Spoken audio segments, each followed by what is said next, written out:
Welcome to this Zentangle Quickie. My name is Heather Hartwick Gladden. I'm a certified Zentangle teacher. And today we're going to take a look at the Tanglepina from CZT Carole Ohl. All right. So this is a grid pattern. And I'm going to just put a little border on my little bijou tile here.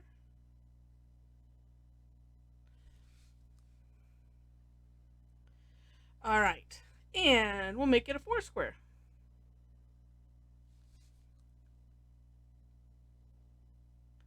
Okay, so in each of the squares, we're just going to put a little dot.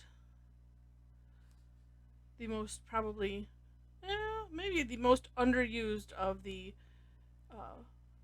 5 elemental strokes that we have in Zentangle. All right, and then essentially we're going to put a curved line in every corner of your grid, but you can start off with the center and just make a big orb.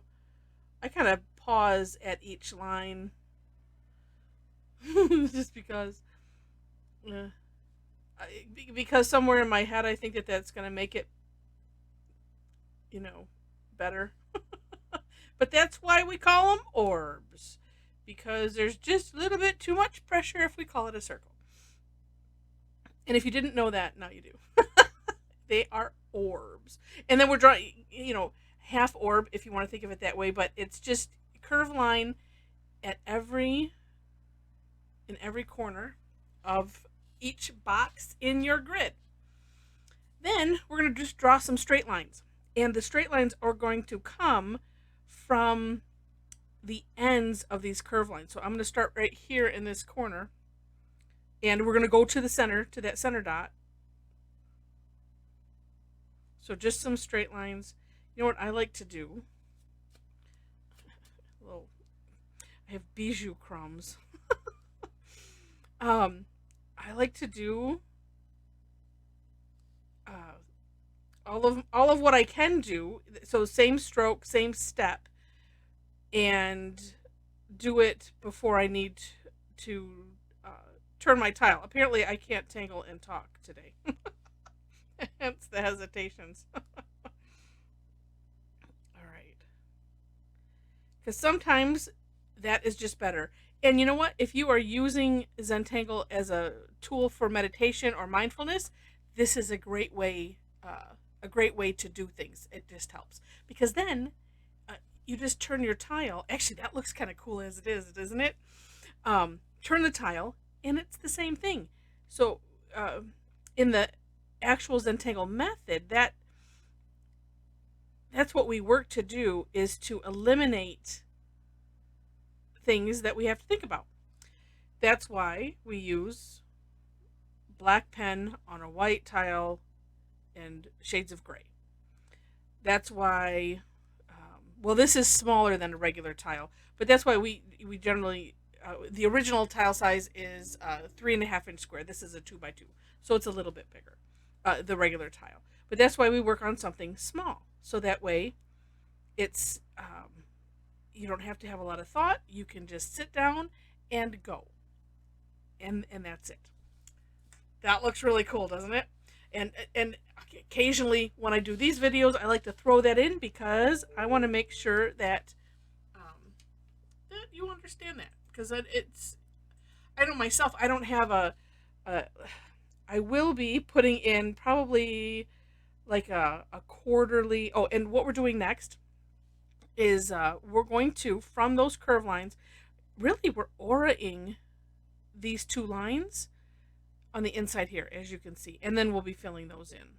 Okay, so it's like we're doing a little V on each curve line, and I'm going to do the same thing by going in the one direction.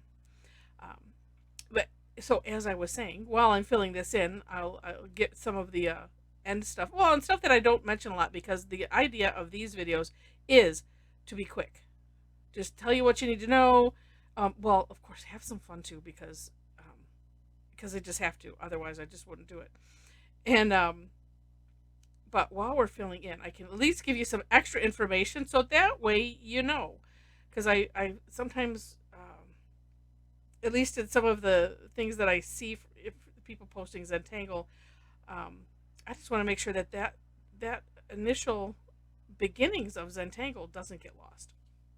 I want to make sure that we understand that it was started as a way to teach meditation through art. I kind of found both through Zentangle, and so I just like to make sure that we, kind of continue it, and that way everybody knows. And that's why we do some of the things that we do, because I do get questions. Well, why this? Why that? And that's why. So now you know. And if there's anything else that you want to know, you can always put it in the comments. And that's too, I think a lot of times that's why I like these grid patterns, because, and maybe if you're the type of person, because I know that there are some that just don't care for the grid patterns, but I wonder if you think about it in this sense of the repetitive, it might not make you like them anymore. Because, as I said, I think it was it yesterday's or the day before's, I think it was the day before.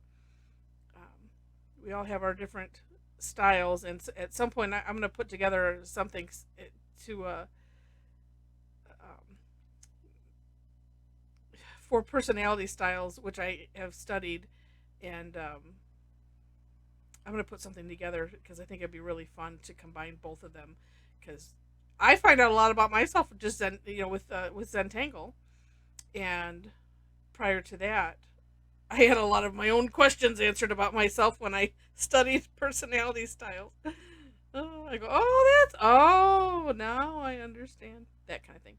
All right, so as we're finishing these here, I think this is just, I don't know, it's a neat tangle. I like it.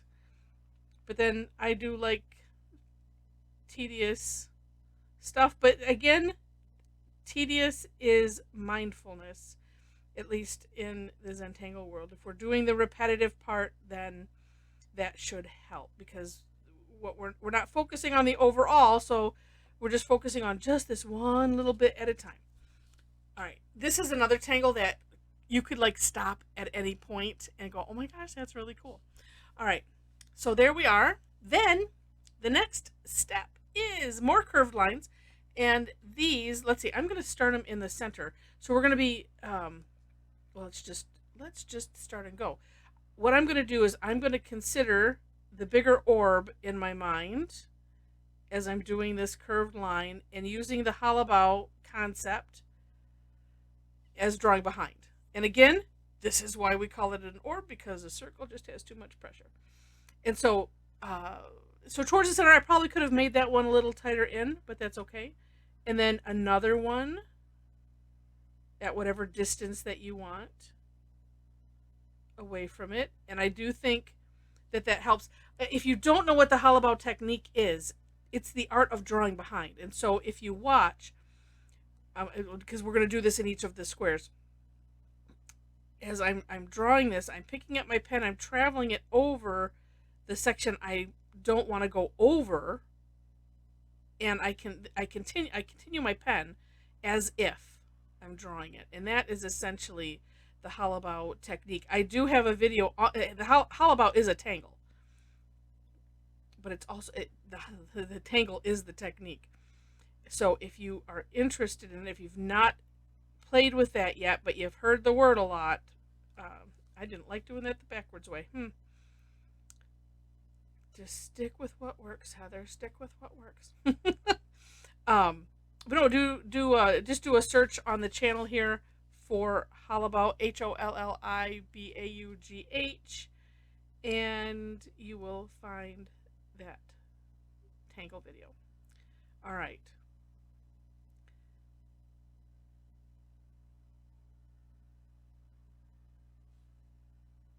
Neat. Then, now I'm going to follow what, actually I'm going to grab a bigger, thicker pen, my graphic, there we are, because this is kind of the decorating time, and I know in the description section, I will put So I'm going to get these big orbs first. In the description section, there will be a link to my step out, as well as to Carole's blog, which has hers. But as I was reading hers, now, and I've not played with doing this any other way because I really probably need to get my head around it first. But this is kind of the decorating phase. I'm gonna fill these in because this is what she did. And I kind of like to first match the step out and then go have fun. But that's just me. But so anytime that we're filling in is an opportunity where you can put your own spin on it, have a lot of fun. She also mentions on her blog, you don't have to use circles. You could use squares or something else, and just to play with it, or any combination thereof, and have fun with it. So,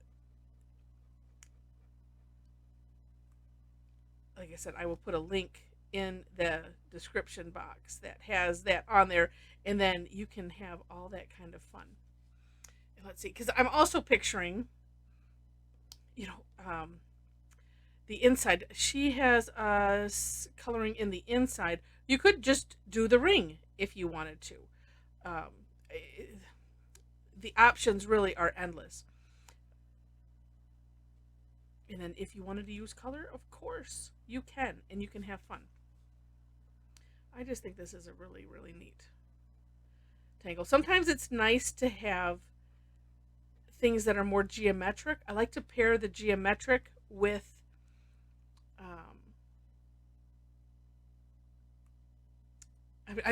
I'm hesitating because I'm debating. It's like, oh, I could just do that ring. I keep saying it. Well, why not? Let's do. Ooh, you know what? Could alternate it. There's a thought. And I apparently can't get close there. Now, let me also mention while I'm filling this in, if you are new to my videos,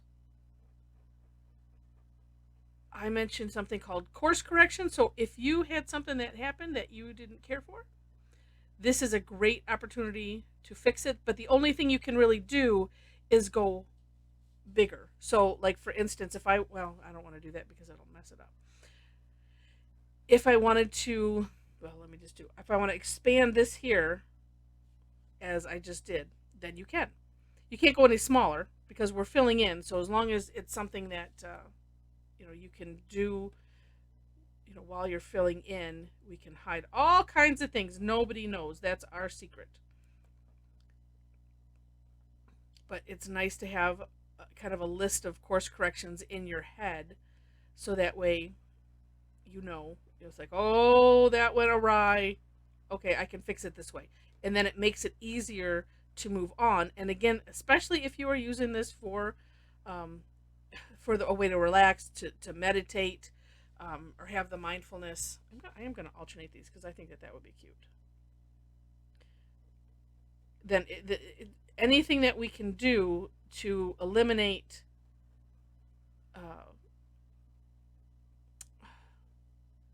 something that makes us, think more. We don't need to think more. Then we do it, and that's why I like to always mention course corrections. And if you've been watching these for a while, I apologize for repeating myself. But you know what? You never know if we have. There's always somebody new that's listening. So that's my philosophy with stuff. If you've been watching for a while, and and if you're a Tangle addict and you're on the calls and stuff, you're just saying the stuff right along with me. It just becomes our mantra because we do forget after a while. Half the time when I'm talking to myself here, reminding myself, nope, there's no such thing as a mistake in Zentangle. Nope, here's a course correction, just tidy that up. And that's what I'm doing here is went back to my 01, because a lot of times the thicker pen, you can't really get into crevices very well, and that's why I go back to the 01 and then just kind of touch things up, because see like how messy that is in there. And then two, with the course corrections, you can do similar to what I did up here and just trace over just barely, just right on the edge, and you can adjust lots of things that way. And there we have it. Now I'm just looking. Well, you know what? We always have to add a little bit for something for shading in here. Here's two thoughts. Let's do two ways. Let's do some graphite on either side of these triangles, and I'm doing this where you can see where you end up seeing the graphite, right? Yeah. And then while we're using the tortillon on those, we'll think about what to do on this one. Could just do the same thing. Now, of course, you don't have to. While I put the graphite on the black part, you don't have to. Oh, I forgot to put some right there, but that's okay. I think I have enough on my tortillon. Whoops. Where'd it go? There it is. Yes, I do. To cover it. Oh, and I found one over here that I did the same thing. And I'm just doing this up and down type of stroke because I want to have some original tile color left here. And if you go out too far, it does pop these out a little bit. But what I'm not seeing, and maybe, well, two things, a little darker and maybe out a little bit more. And this is where you can play. I always kind of go on the safe side first and then, ooh, yes, then eke out a little bit. Because I'd rather not have graphite remorse, shading remorse later. Oh, I remember some early classes when I first started teaching Zentangle, and I'd have some people that it would just be, the whole thing would be gray. I think I am going to do the same thing here. Just gives it a little bit different spin because we have a different decoration in the middle. But I always feel so bad because we don't put erasers in our kits because as art mimics life, there are no erasers in life, so we don't put any in our kit. That is not to say if you feel the need to use it, great. I like to take the challenge of not. Although I'm sure there have been times though, and especially if you're doing what we call Zentangle inspired art, which is when we're adding color or we're doing something or you're doing something for somebody, it's different. But like I said, it is a fun challenge, at least in my book, to see how what can I do to fix this. Thinking, look, I totally missed one there. Totally just thinking of that, like I said, that philosophy. It's fun.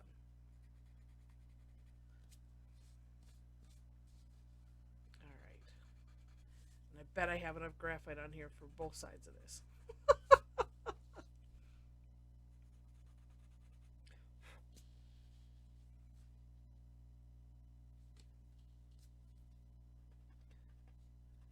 It's not.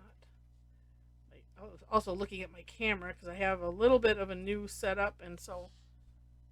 Oh yeah, you can kind of see that. Just let's see, where is that? Right here, not so much.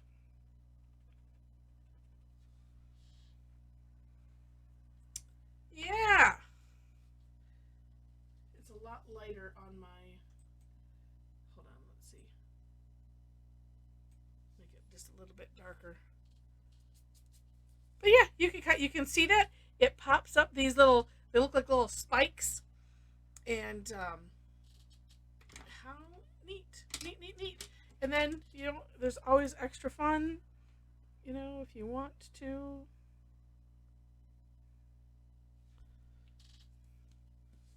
Turn it into a into a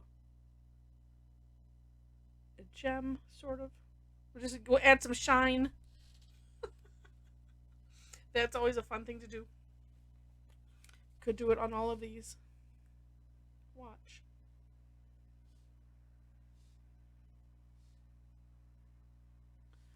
And this is the extra fun that we have, right? All right. So, like I said, I think it's a neat tangle. I hope you enjoyed it as well. If you did, would love to have a thumbs up on the video, and feel free to share it if you like it enough to see more and you have not subscribed to the channel yet. What are you waiting for? No, I'm just kidding. Would love to have you be a subscriber to the channel. Of course, that is free. And also, if you are interested in uh, online classes, so live and online, would love to have you join me. I do weekly classes, sometimes twice a week, just depends. Most of them are free. I do have some that are paid, and that helps me to continue to be able to do the free ones. So I appreciate those that sign up for the classes that have a fee, and especially those that are in my Tangle Addicts membership club. Information about that is on the website. It's basically an all access. If you know that you like what I'm doing, and you're gonna come to more than one class a month, plus you have all access to all the replays and stuff like that. So take a look at that. If you have questions, do let me know. And with that, thanks so much for watching, and I wish you happy tangling.